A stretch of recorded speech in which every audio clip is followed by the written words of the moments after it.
Thank you, Steve, for the introduction. Actually, you raised some very interesting points in terms of the state of the market. Maybe I'll try to also set the scene very quickly, but in the meantime, just to introduce our panelists, we have Michael from LGT, Jessica from Nephila Capital, Raffaele, Cambridge Associates, and Eveline, PGGM. You all have the program. If you're interested in the bios, you can read them there. So, as Steve mentioned, we basically had a very strong year last year on the insurance market, benefited from it. But on top of that, most importantly, all the investors enjoyed 3 years of consecutive strong returns. And these strong returns were supported by insured catastrophic losses estimated by Aon at around $126 billion, which was below the historical 10-year average of $138 billion. Now, 90% of these losses were caused by secondary perils. So those were, we were discussing last year at the same time about unfortunately, about the Los Angeles wildfires. Then we had a number of convective storms, for which tornadoes caused a lot of losses, floods. But most importantly, we didn't see any major landfall of hurricanes or typhoons in the US or Japan. However, Hurricane Melissa made landfall in the Caribbean and caused the trigger of one catastrophe bond exposed to Jamaica. Now, today we're here actually to discuss more about private placements, so that's going to be the focus.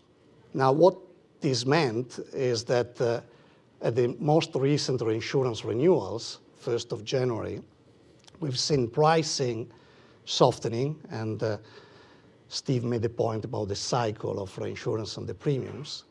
And the premiums decreased by approximately 12% according to the rate or line index from Guy Carpenter.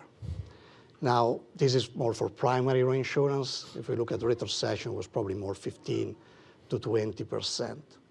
Now, this decrease in premium, though, brought back the level of pricing at where we were in 2022.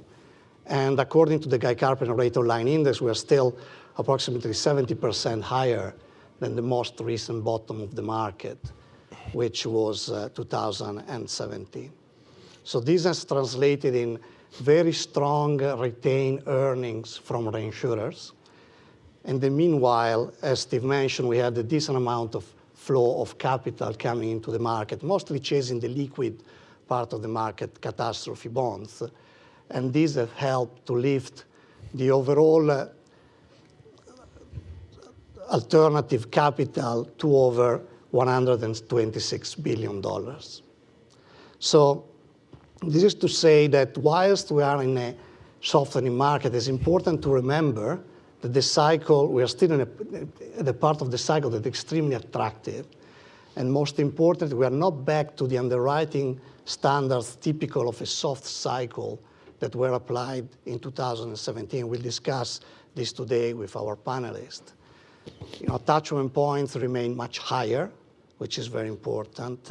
Terms and conditions are tighter, and the allocation of capital is way more selective than it used to be. So with that in mind, and this is just to reassure the investors that the opportunity is still there. So with that in mind, I'll pass it over to Michael, thinking about all these inflows of capital. Is it this new money? Is it money coming from investors that are already allocated, or have you seen any investor that exited in the past and now is back, for example?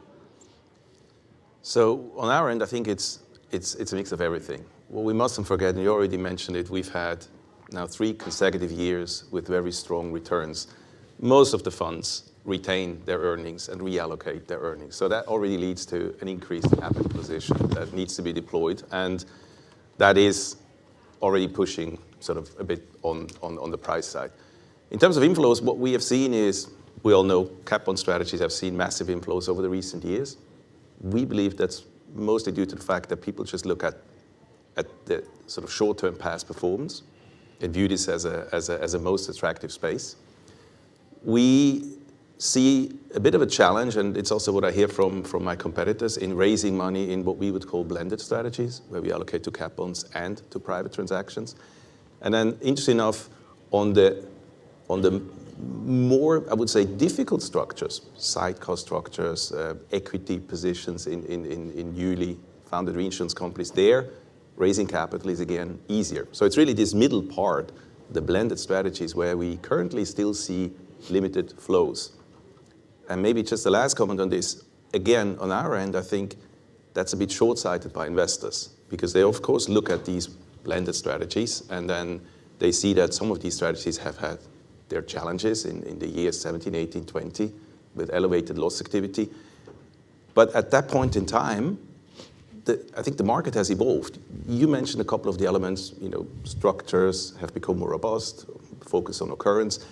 Yes, all of that, but there's something else that happened.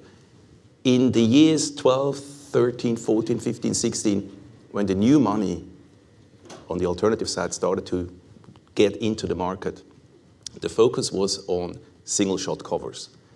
So a lot of the ILS managers did not have the capability of offering traditional reinsurance that comes with a reinstatement, so they had to focus on single shot covers. And the easiest single shot cover was a frequency cover. So the brokers were introducing aggregate frequency covers into the market, single shot covers. That's where the market went.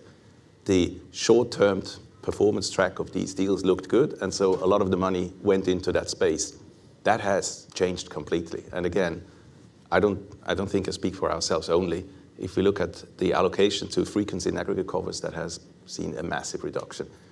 And not just because some of the funds got burned to a certain degree, it's really down to the fact that now we can offer rated paper, fronted structures.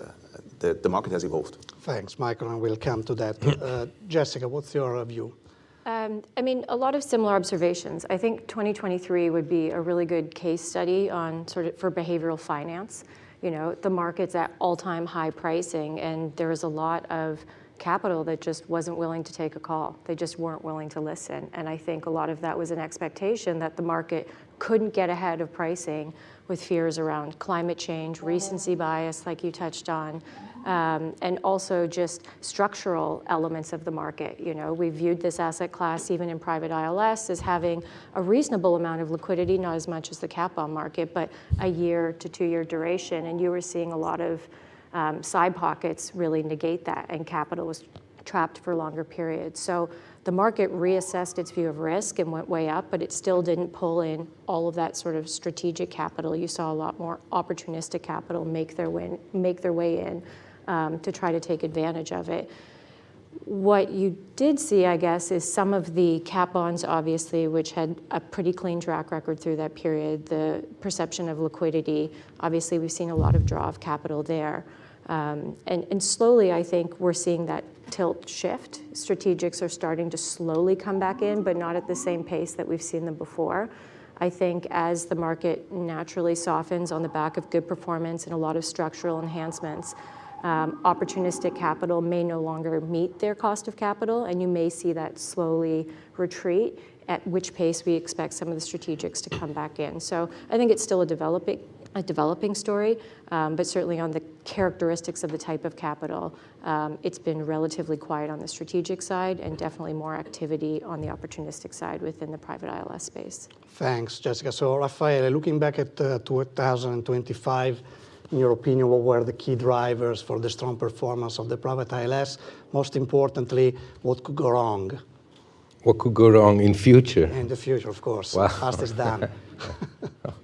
Well, nature decides usually what goes wrong, right? For society first, and then for investors. I think that's a key part of the business.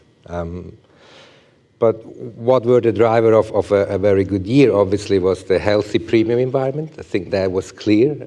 As Jessica mentioned, we get there because there is less capital that is willing to take, despite the premium environment was there where it is. So there was this fear element that, is it enough, given what we have experienced in the past?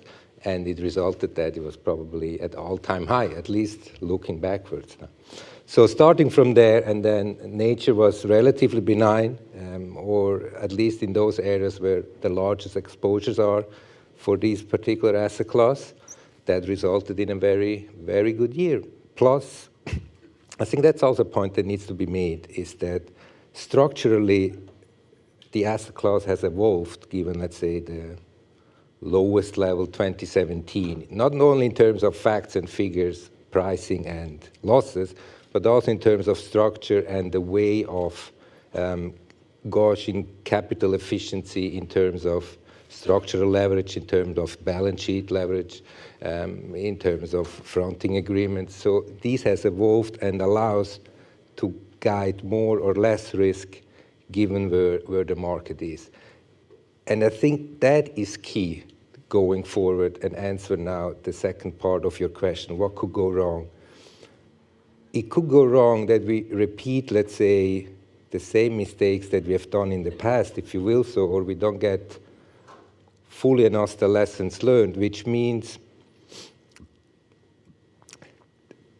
we say here portfolio discipline. I'm struggling a bit with discipline in the sense that, to me, discipline tells me you do always and all the time the same thing, right? Personally, I'm not that type of person.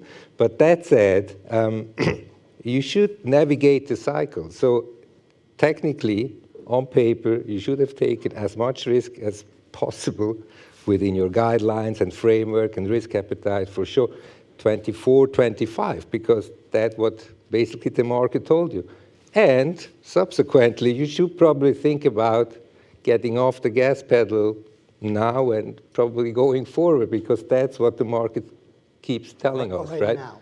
Well, not at least starting thinking about it, right? Because, you know, when we have another good year, how the market works seems clear to me. The softening cycle, the hardening cycle, the drivers of that. So it's not a big surprise that we're softening now. After 3 good years, all-time high premium level, that could not continue, right? So I think it's thinking ahead where the market goes and why, and adapting to that, rather than just keep doing the same things. I think that's going to be crucial. Those that do that well will probably come out smoother. Because as an investor, you could simply accept to earn slightly less as a target return if the portfolio managers maintain the same discipline in terms of... I think here we have... But this is maybe for Eveline. Exactly. Given that, you know, you've been living the cycle. And so are you accelerating again? Are you taking the gas off? We're not taking the gas off. Okay, good. I think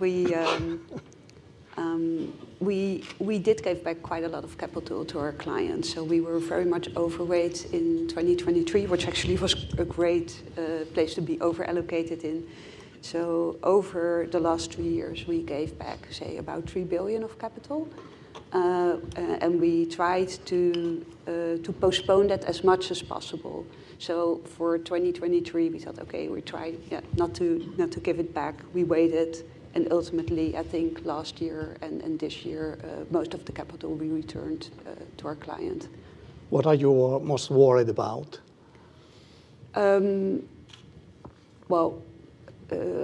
I think for the future, in order to preserve the very attractive returns that we saw, I'm most worried about attachment points coming down again. I think that would be by far the biggest challenge that we would see. Clearly rates are coming down, which makes sense, but also I think at a certain point that has to stabilize.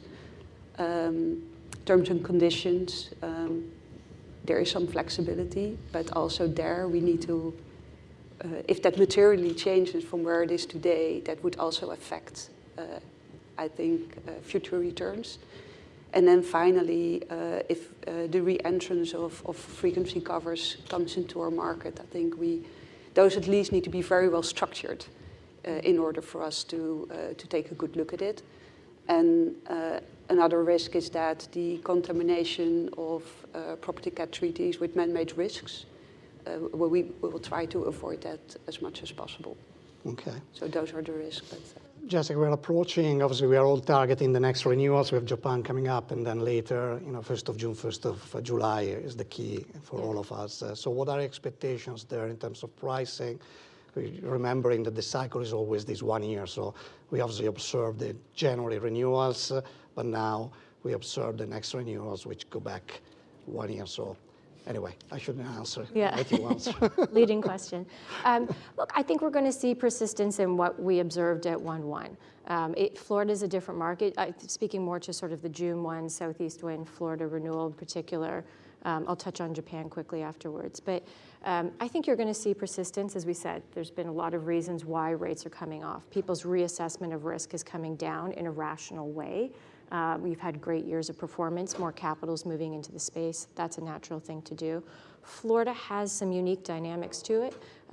They've obviously got the Citizens, has been seeing a lot of takeouts, right? You've gone from over 1 million policies to under 400,000 policies. Like, that's moving back to the private market. There's a signal there telling us the private market is seeing more confidence in the reforms. They're willing to take that risk back. The amount of reinsurance protection private market needs to buy relative to what Citizens chooses to buy is quite different. So there's that, FHCF moving up. There's a number of different factors that I think are going to lead to some increase in demand that might put a little bit more pressure around rates in Florida than perhaps we saw at some of the blue chip nationwide writers at January 1. I still think the persistence of bifurcation between the more risk remote parts of the tower and perhaps the more volatile parts of the tower are going to continue to be seen. Capital still seems to be flowing into the cat bond market from a number of different small players, but it's a $60 billion market. It's less than 10% of the overall reinsurance market. So you're really going to feel that pressure there. It's going to have some knock-on effects to traditional reinsurance towers. I think as it relates to Japan, I mean, particularly with the valuation of the yen, and no additional demand coming out of that part of the market. It's not really growing. In fact, it's probably contracting mildly. So there's going to be increased pressure there. And I think having discipline and recognizing where there's rate adequacy is going to be really important to focus on there, since they've been coming off for a while now, a number of consecutive renewals, excuse me. So a little bit more of the same. And again, I think it's still a very healthy market for the avoidance of doubt. We think there's plenty of excess return, but we're going to be focused on targeting the parts of the market that we think are offering the most value. And Raffaele, any views on that?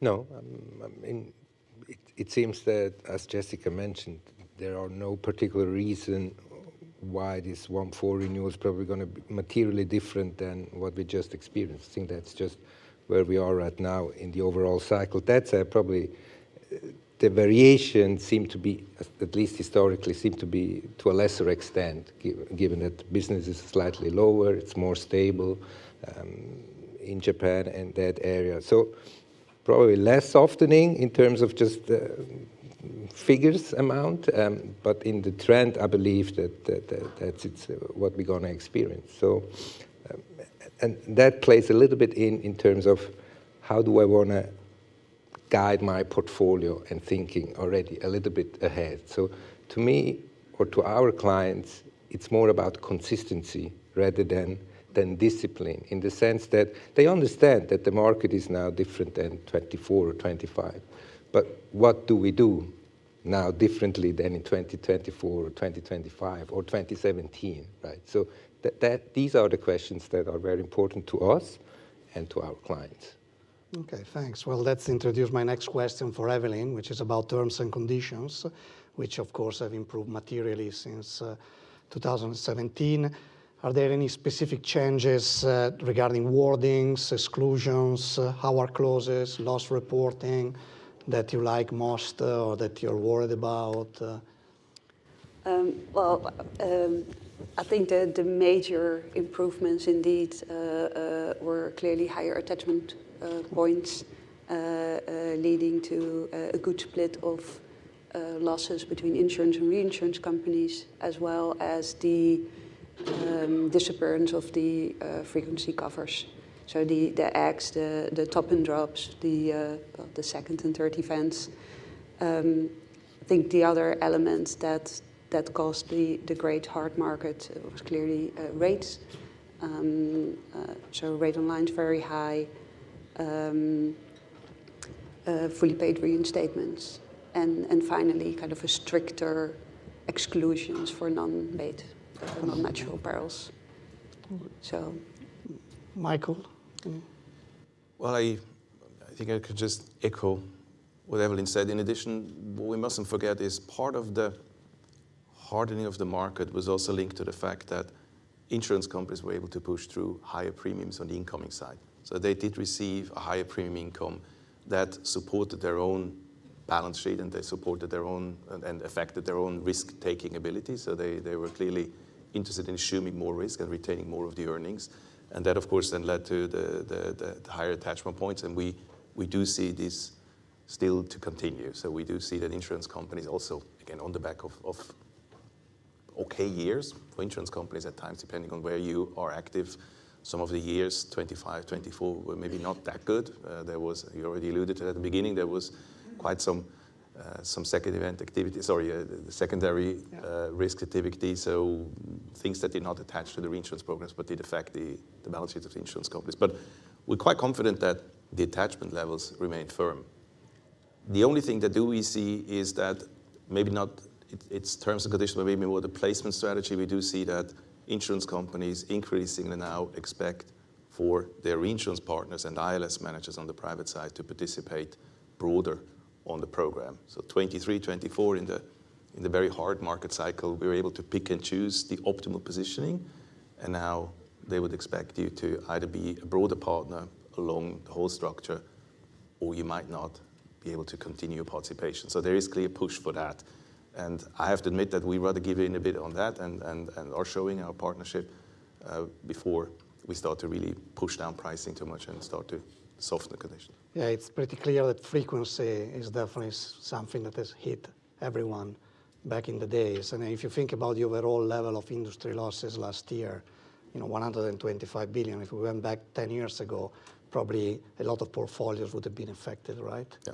And whereas today, we are all clean, which is amazing how the sector has evolved in terms of the discipline of the underwriting. Jessica, please. I was just going to add, too, when we talk about attachment levels and the insurance market being able to generate more premium, a lot of the actual reason that came about is because we started seeing or paying a lot more attention to valuations. That was a huge culprit of the model miss, which eroded a lot of investor confidence from that period of loss years. You're expecting to perform X, but you were performing Y negatively, losing this, expecting this. And where was that model miss coming from? A lot of that was valuation. So if you're putting a home through your CAT models at 300,000, but you're actually paying out losses of 500 or 600, you're underestimating the risk, you're not charging enough premium, you're going to see model miss, and it means your attachment points are going to look more remote than they actually were. So in effect, you're not attaching at 1 in 7, it's 1 in 5 or 1 in 3 at some point. So I think losing sight of that, or now that we've, eyes are wide open to that, staying disciplined on that. So even if attachment levels held constant this renewal, insurance to value inflation is still going up 3-5 points this year. So inherently, retentions are actually still, attachment points are still moving around a little bit, and that may be okay if we're charging for it and the market recognizes that's happening, but holding discipline around that and making sure that valuation is sort of front and center in terms of risk assessment, I think is going to be important to not repeat mistakes of the past. I think what Jessica also mentioned is that the recent model updates, I think, also helped with confidence. So the Wildfire model, the severe convective storm model, clearly with much higher risk or view of risk than were ever before. And a lot of the partners that we work with already either feel that that view of risk of the vendor models have come closer to theirs, or some even make adjustments on top of that. But just the acceptance of this change in the market, I think also helps when it comes to discipline in pricing secondary perils. So last year you were, I'm not sure whether upset is the right comment about the Los Angeles wildfires, right? And the fact that different managers have different views on the attractiveness of the risk So how has your perception changed since last year? I mean, what has been the lessons learned?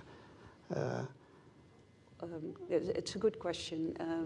I think for me, I think today there is maybe a more consistent approach and view of risk for those wildfires than maybe a couple of years ago.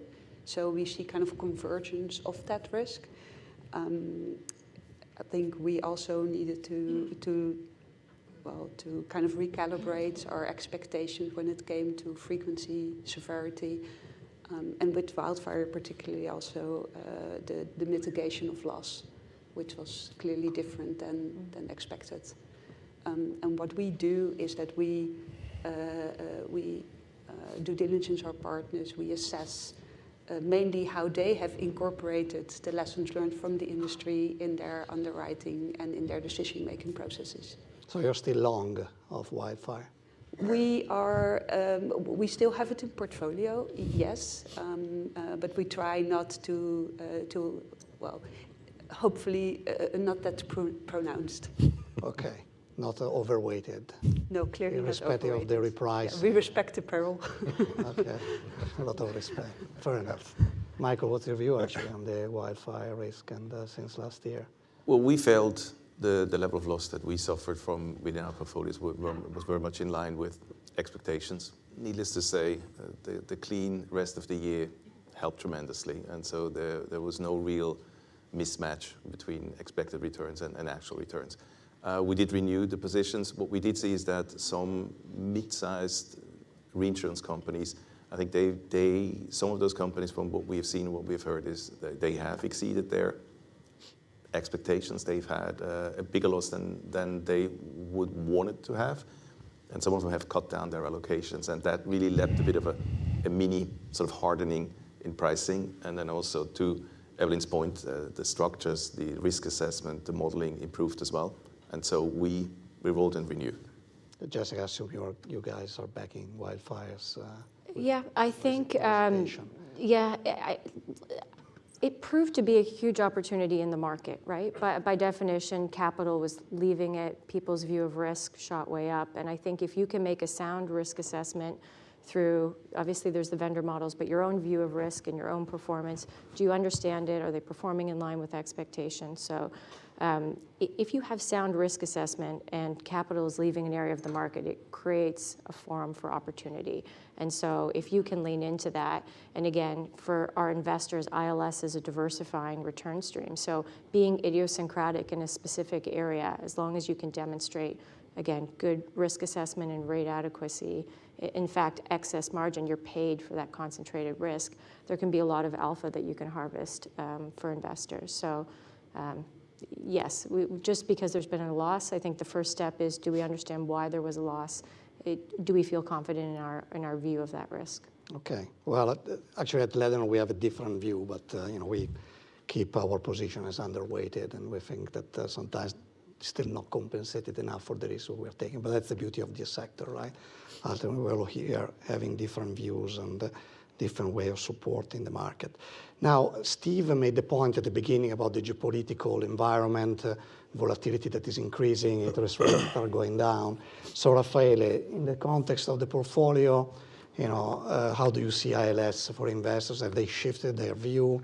Until probably last year, you would look at any portfolio of an investor, would look at ILS, think, oh, at an absolute level, we're going to get a return which is stellar.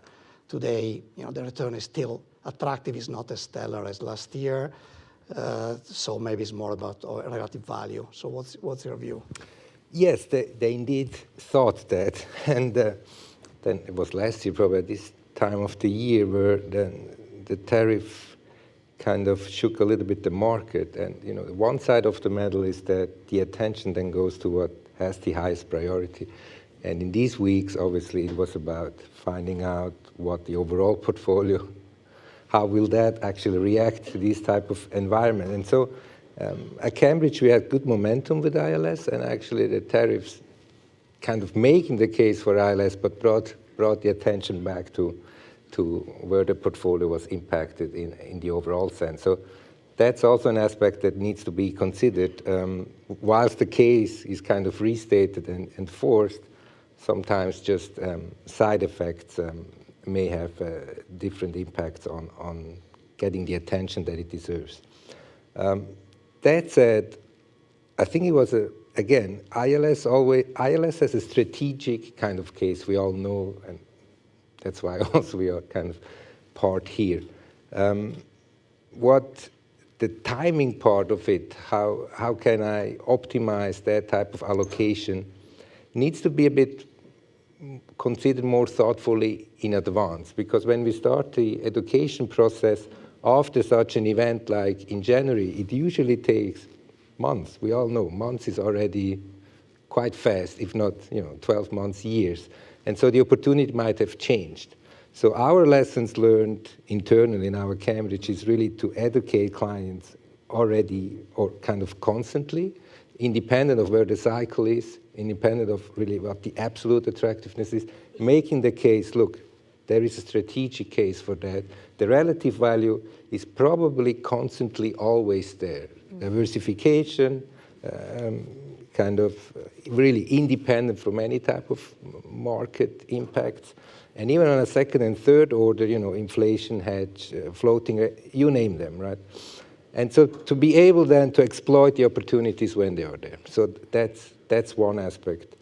And second aspect, are we kind of successful in making the case that the current environment will be less impactful on ILS than on other asset classes? Yes, we are.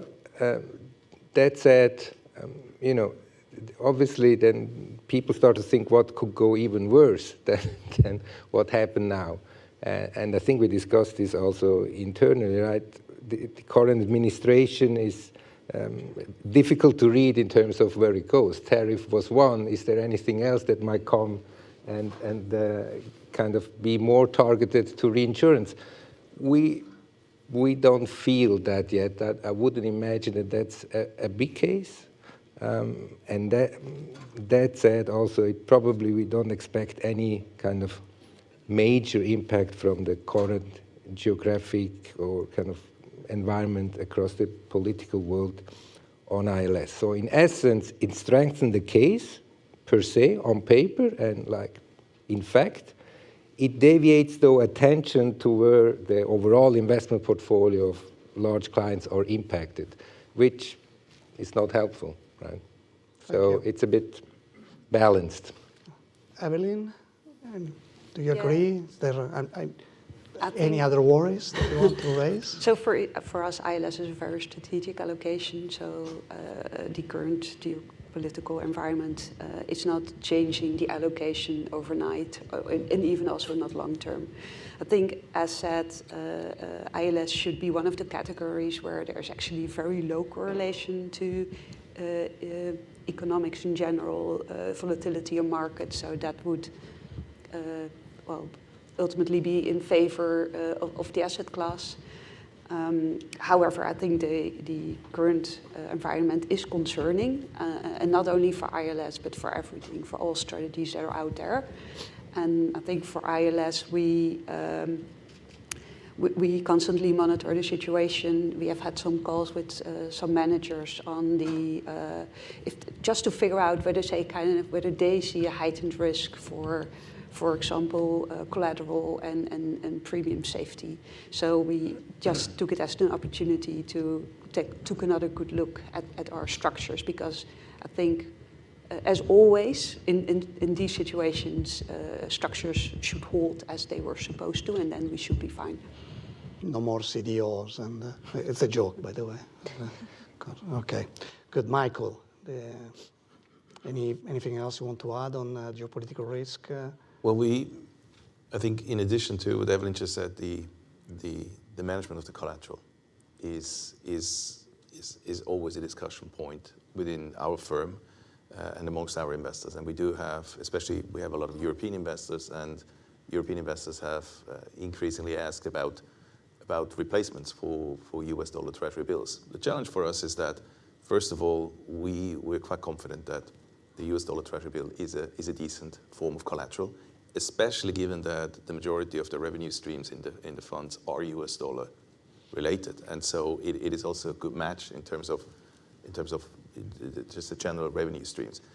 That's one of the points. Then the second point is where we see a bit more of a challenge. It's not a concern, but a challenge is the FX hedge. So given we have euro investors, we have pound investors, we have Swiss franc investors, yen investors, and then we're hedging their allocation. If they choose to go into a hedged solution, we're hedging the allocation to the US dollar. And the recent changes in valuation between the US dollar and those currencies has led to, at times, substantial liquidity flows, so inflows in that case, which then needs to be reallocated. But we all know it can also be the other way around. So managing the liquidity around the FX hedges has become, I wouldn't say a challenge, but it's something that we are more concerned about than we were in the past. Fair enough. So another area that I assume all ILS managers have been focusing over the last 20 years has been to improve the way that investors can assess insurance risk, right? So when we're talking about innovation here, and Michael made a point about for private deals how much collateral is now needed to post against each deal. So maybe Jessica, if you don't mind, to cover, what are the innovations that we've seen, anything else that we should expect to improve this efficiency for investors to enter our space and make more money. Yeah. I mean, I think a lot of where the efficiencies have come from and sort of the structural enhancements that we've seen in the space have been generating more balance sheet tools and resources for sort of private ILS, what was fully collateralized in the past. So capital efficiency in the form of leverage, could be other forms of collateral that you can post. I think liquidity's been a huge one as well. I mentioned earlier, we saw how long a side pocket could last from after the period of 2017 to 2022. So finding ways or markets that are interested in that development risk as a way to transfer that liability, to give finality and a clear exit timeline within, a year after, an underwriting year, could be a valuable tool for investors, and I think what they're seeking is greater certainty around liquidity. So capital efficiency and liquidity, I think, are probably two of the biggest enhancements that we've seen to the space that I think is drawing more interest and engaging more investors, towards private ILS. Michael, anything else you want to add? Well, I think ultimately what we see is an increased demand for leverage and gearing solutions, where investors are demanding whether we could structure solutions whereby they only inject part of the money and then get a broader allocation based on their structure. And clearly that is possible. There are solutions around this, but that always comes with risk, and someone has to take that risk and someone has to be willing to price that level of risk. So if you offer a solution with a stop loss mechanic, then at times it's an interesting discussion around the pricing for such a solution. Thankfully, there's a market out there, so you can also obtain third-party quotes. But this is where we currently see the highest demand for levered allocations. Okay, and maybe just to clarify, we're talking about underwriting leverage here, but we've seen also in the carbon market that there is obviously the ability to lever in terms of getting additional debt, against the portfolio. Excellent. Raffaele, is there anything that you want to mention about the innovation of the market or solutions that you would have hoped to see already and you haven't seen in the market? No, I think I would echo exactly what was discussed. I think it's just the natural convergence of the reinsurance business versus the ILS business in terms of gaining capital efficiency. The liquidity requirements probably coming more from the asset management world, let's say. In the reinsurance world, liquidity is not that type of an issue, right? Plus, obviously, there is the whole involvement in different perils, which also, if you look at the reinsurance business, we started with NatCat, the property part. We have evolved to the life part. We're coming back to the P&C, now casualty. So it seems that's a natural evolvement towards these two segments. And so it's good to see. It obviously increases the level of, let's say, complexity of the asset class for non-experts. It takes more time, it takes more education, and I think what I would like to highlight is probably that one needs to be very careful in what type of solution are offered to which clients, because not all solutions fit all client needs. So I would really raise the attention, listen to the clients, listen what they would like to achieve. Not all risk perils, not all structure, all for all clients. And if we kind of go that path, I think the market will evolve and mature gradually over time, which is probably one of the main objectives of many people in here, I believe. Eveline, is there anything on the structuring side that you wish, we would have achieved already and that you're trying to push? Or obviously, you have ability to provide collateral overlay, probably. People could take your credit risk. Yeah, we tried, and sometimes it works. Promise to pay. But yes, indeed, it's all about capital efficiency that we spend truly a lot of time and effort into to improve that. So understanding the seasonality and when the money is needed. Correct, and that's the beauty about being kind of a large end investor and having the ability to set up dedicated structures for almost everything that you do. We are very flexible in wiring capital. We can do it overnight, but the same we have top-up structures designed. Backing rated vehicles. I think we have a lot of instruments available to us to make sure that our portfolio is as efficient as possible. Okay, so it's a clear message for investors that are big and sophisticated, that also from ILS managers there are a lot of solutions that can be provided to make their money work in the most efficient way with flexibility. Yeah, if you have the capacity to take a look at those, and if you have gained the understanding of those structures, then yes, it can be very profitable to use them. Yes, but I think it's big if. You need to have capacity, you need to have the understanding. Absolutely, it all depends on how much risk you're willing to take, where you want to play in the capital structure, and how liquid you want your portfolio to be. Now, talking about liquidity, we discussed earlier about cat bonds, and we saw a lot of inflows, and we keep seeing a lot of inflows of money from investors at the same time. Steve made the point that we had another record year for carbon issuance, and I'm sure there will be a panel later talking about it. But the other thing that is noticeable is definitely the decoupling of pricing, right? And now, for the same level of risk, you definitely earn more in a private placement, in a one-year private placement collateralized structure, then, especially when you apply this underwriting leverage that we discussed, right? So what do you expect to see from the market in terms of investors' appetite? Michael?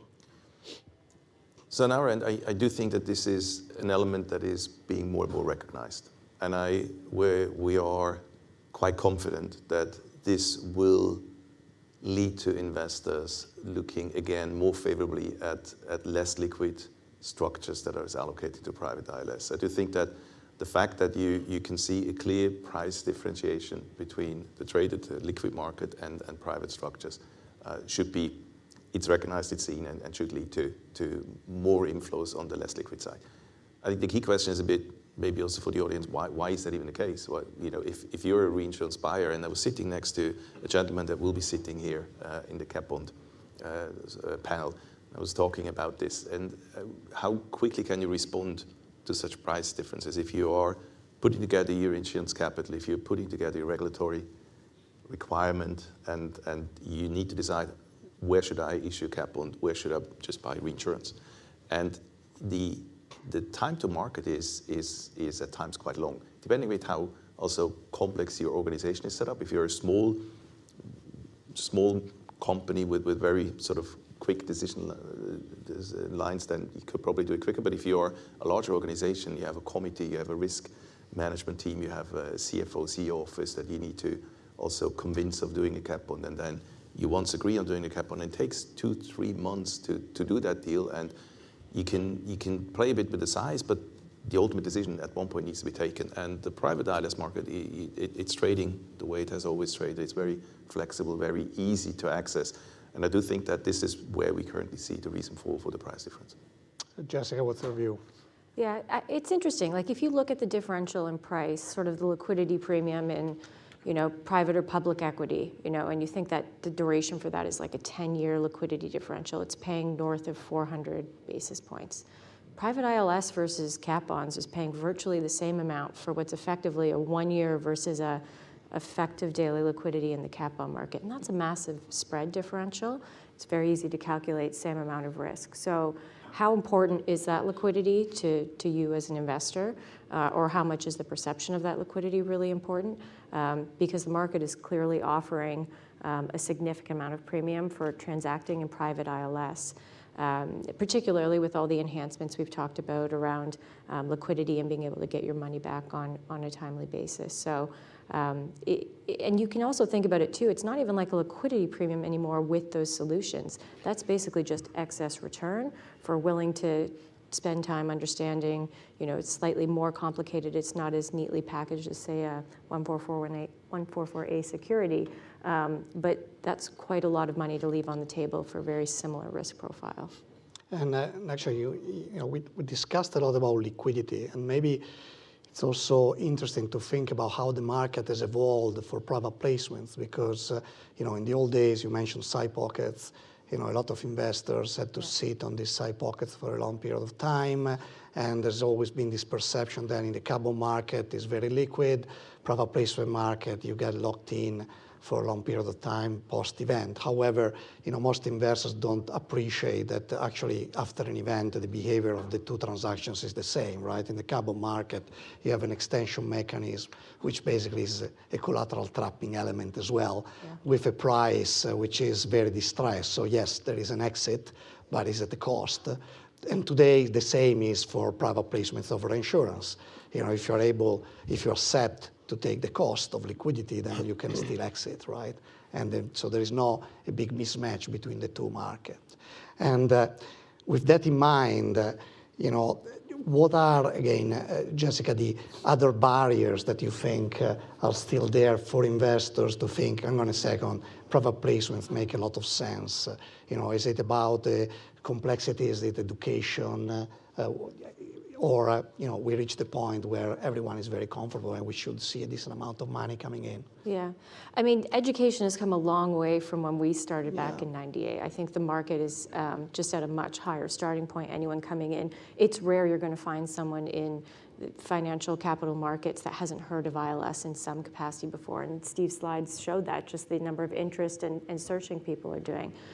I think at this stage, what really is going to continue to improve, or what's needed, it really comes down to trust and being able to demonstrate that you can make money in this asset class. It's performing in line with expectations. So ultimately, I think that comes down to transparency, and not data for data's sake, but data that's actually supporting and showing credibility and risk assessment, that how you expect a portfolio to perform. Can you demonstrate that to an investor beyond just an exceedance probability curve, but in a tangible way that they understand the exposures they're taking, the risk-return trade-offs, and then when an event does happen, are the outcomes, comparable and in line with what the expectations were? That's all about building trust and showing that we're thinking about climate change and we're pricing that into our view of risk. We've learned a lot from valuation and Florida reforms and all those other elements that were clearly missing from risk assessment back in 2015, 16, 17. So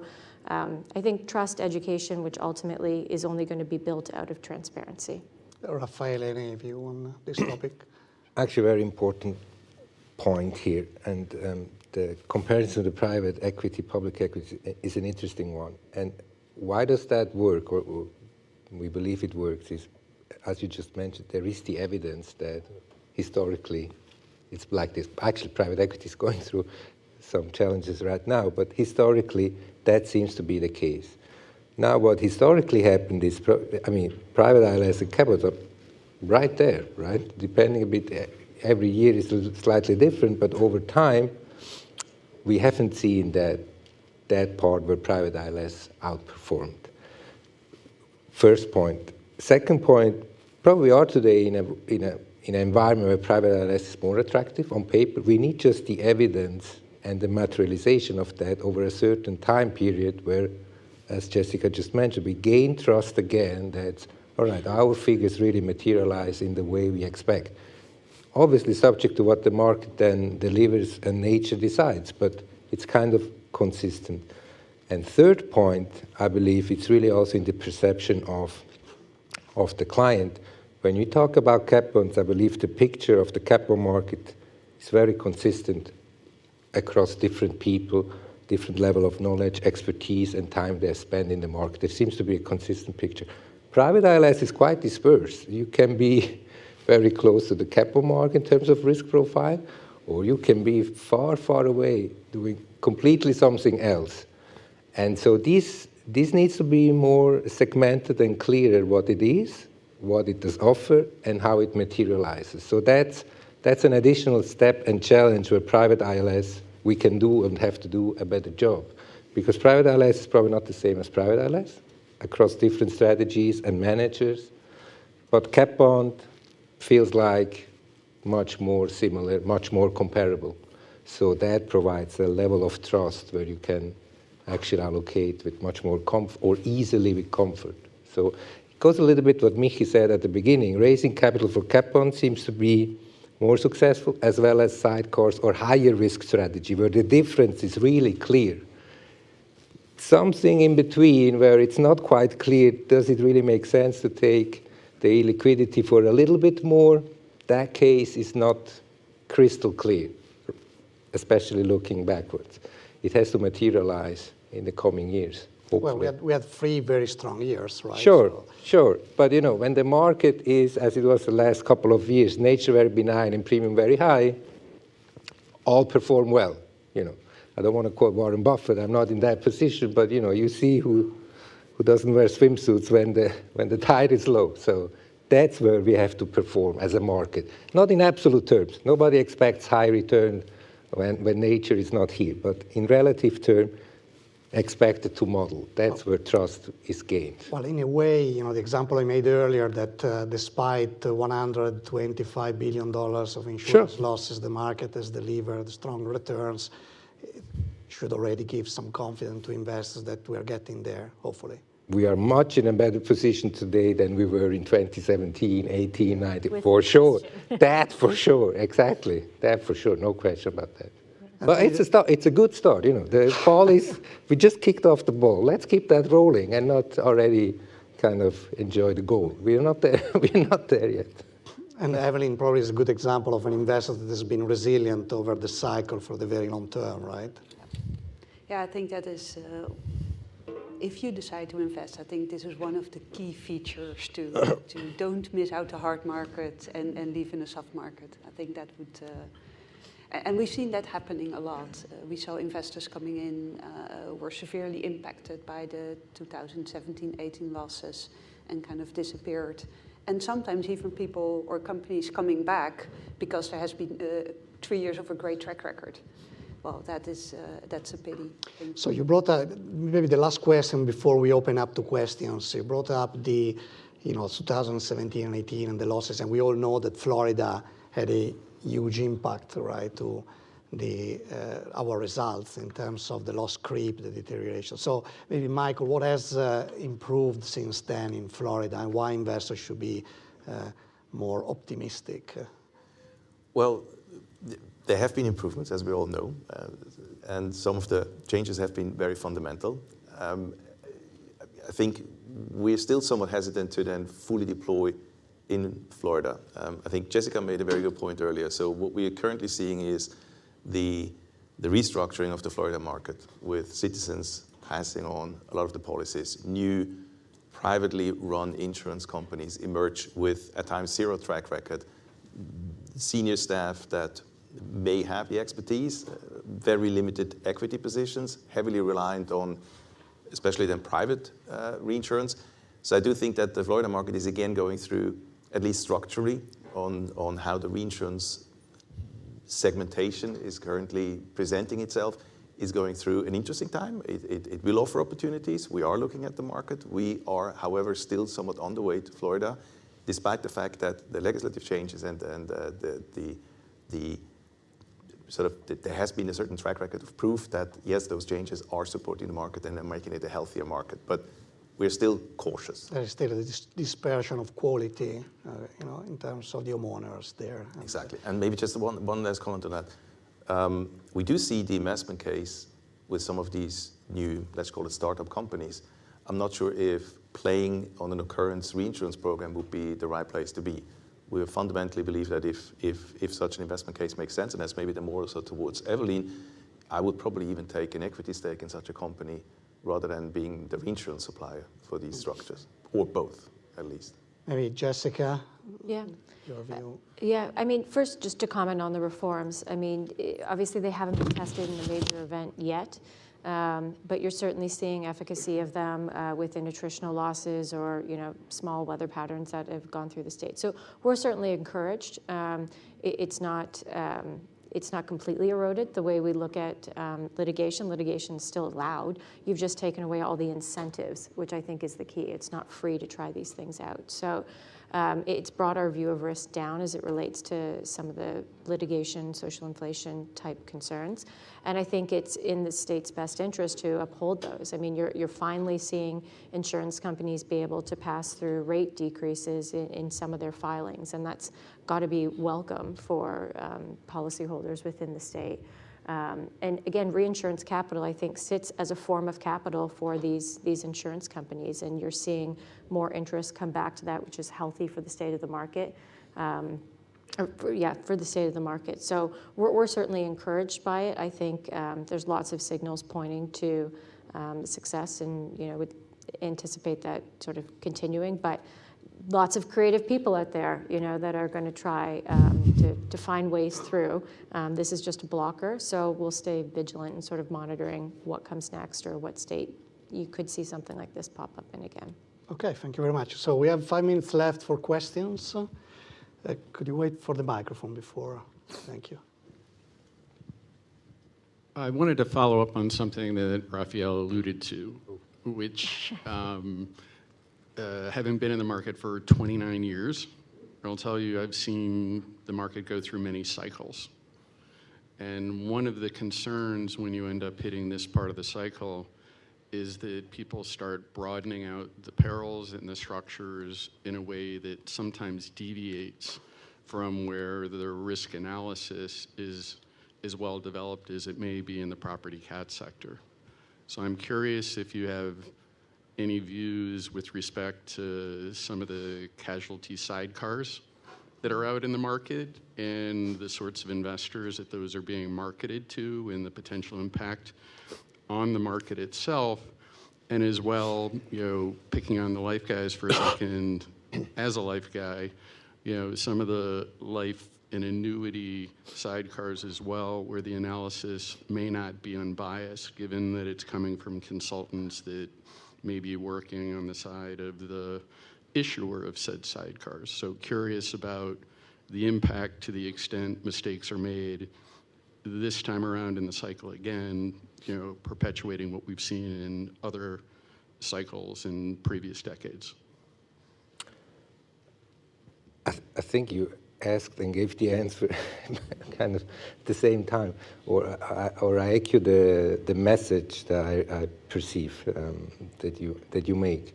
That said, I'll try to make the case before when I said not all structure, not all perils are for all investors. I think that's key as a principle. Then on the casualty ILS, in general, as an innovation, again, I can easily comprehend that that's a potential path to go.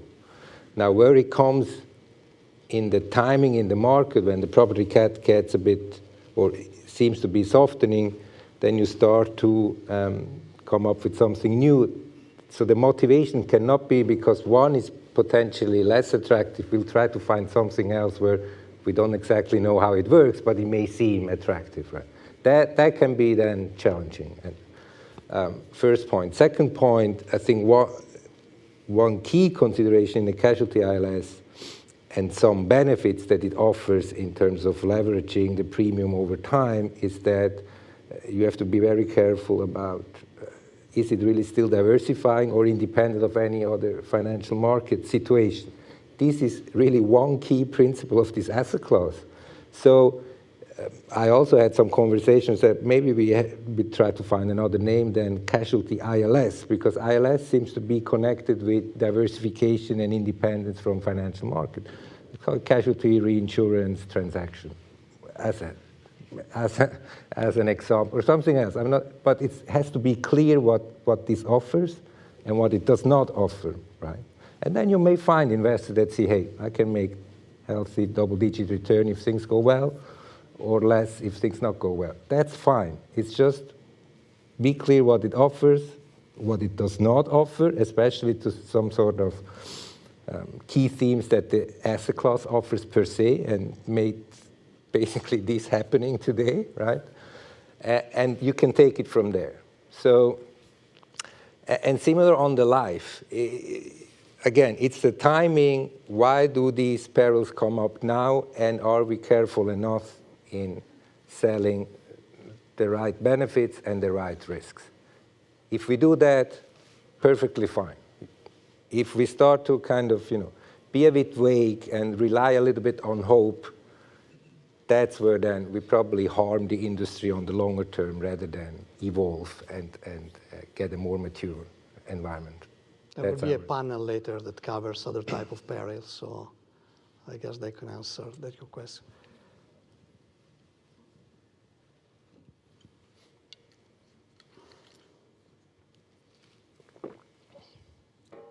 So there is a question here.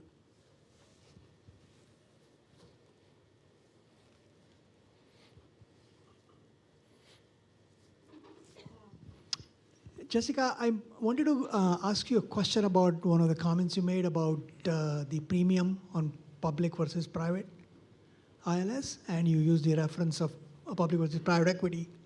If I understood it correctly, I think the argument is that there isn't that much premium in the ILS between private and public.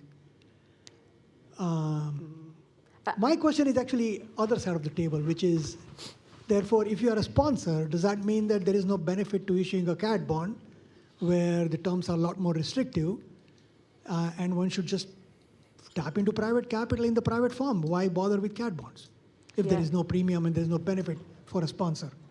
Sure. My first point on the private versus equities, I actually think there is quite a lot of premium for the differential between being in private ILS versus cat bonds as an investor. I think you can take a very similar risk profile and generate 300-400 basis points more simply by transacting in that structure. It's a larger marketplace. Cat bonds make up 10% of the overall reinsurance market. I think there's a lot of yield that you can extract beyond what you get just investing in bonds.